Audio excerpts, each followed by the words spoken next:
নমস্কার। আজকে কিছু সংগ্রহ করা তথ্য আপনাদেরকে শেয়ার করি। আচ্ছা, আপনি কি কেরিয়ার তৈরি করতে ব্যর্থ? যোগ্য ছেলে হয়ে উঠতে পারার ক্ষেত্রে কি আপনি ব্যর্থ? নিজের শারীরিক আকৃতি নিয়েও ঠিক রাখতে পারেননি, তাই জন্য কি আপনি ব্যর্থ মনে করেন নিজেকে? প্রতিটি ছোটোখাটো বিষয়ে দুশ্চিন্তা করেন? যাদের নিজের বলে ভাবতেন তারা একে একে সবাই ছেড়ে গেছে। কোথাও সেভাবে সম্মান ভালোবাসা আপনি কি পান না? যাকে ভালোবাসতেন সেও আপনাকে যোগ্য মনে করে? জীবনের সব কিছুর থেকেই প্রায় আগ্রহ হারিয়ে ফেলেছেন আপনি। কোথায় যাবেন, কি করবেন, কিছুই কি আপনার কাছে স্পষ্ট নয়? আপনার কি মনে হচ্ছে যে বয়স হয়ে যাচ্ছে আর সেভাবে কিছু করে ওঠা যাবে না? ঘরের ভিতর চুপচাপ পড়ে থাকাতেই কি কিছুটা শান্তি খুঁজে পান? এই যে কথাগুলো বললাম, এই সব কটা কথা যদি আপনার সঙ্গে মিল হয়ে থাকে তাহলে নিজের সম্পর্কে একদম ঠিকই ভাবছেন। আপনার দ্বারা কিচ্ছু হবার নয়, সম্ভবই না, কোনোভাবেই না। আর না হলে যদি পরিস্থিতি বদলাতে চান, বসে বসে মার না খেয়ে সব কিছু ছিনিয়ে নিতে শিখতে চান, নিজের জীবনের দায়িত্ব নিজের হাতে তুলে নিতে চান, ঘাড় নিচু করে পরিশ্রম করুন। একটা পথেই অন্ধের মতো টিকে থাকবেন না। কোনো কোনো পথে নিজের সম্ভাবনাকে খতিয়ে দেখতে পারেন। সেই সমস্ত পথ আবিষ্কার করুন। কষ্ট হবে, যন্ত্রণা হবে, একদম ভালো লাগবে না, কিন্তু মনে রাখবেন কিছু ওষুধ খুব তেতো হয় কিন্তু জীবনদায়ী হয়। সেরকম জীবনে কড়া ওষুধ আপনাকে খেতেই হবে।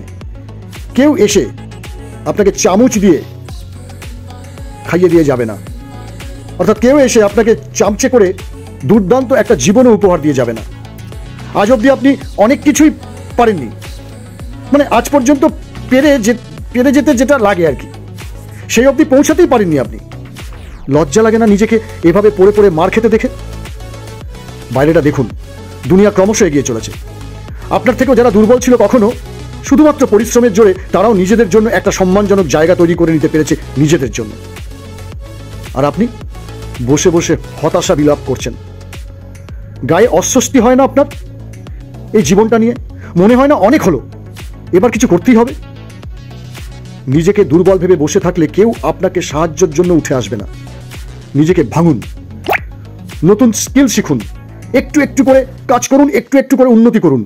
ভালো লাগুক আর না লাগুক অবিরাম লেগে থাকুন।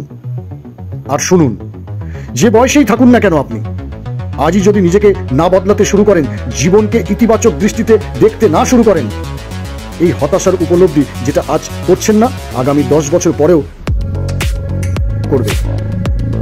আর সম্ভাবনা আছে পুরো জীবনই করবেন। তাই উঠুন, নিজেকে জেনুইন একটা ঝাঁকুনি দিন, জোরে একটা ঝাঁকুনি দিন। দেখুন, এতগুলো বছর ধরে কি মারাত্মক ক্ষতিটা না আপনি নিজের সাথে করে এসেছেন। এসব আর করা যাবে না। নিজের আত্মসম্মান, মর্যাদা, সাফল্য সবকিছু অর্জন করতে হবে আপনাকে, সবকিছু। আর আপনি পারবেন, বিশ্বাস রাখুন আর লেগে থাকুন। কারণ আপনি না বদলালে আপনার পরিস্থিতি কোনোদিন বদলাবে না। আপনার বর্তমান পরিস্থিতিটা আপনার এখনকার অবস্থা মাত্র, ভবিষ্যতের বাস্তবতা নয়। মানুষ চেষ্টা করলে সব হয়। Everything is possible in the world. তাই একটাই শেষ কথা বলবো, লেগে থাকুন, জেগে থাকুন। ধন্যবাদ।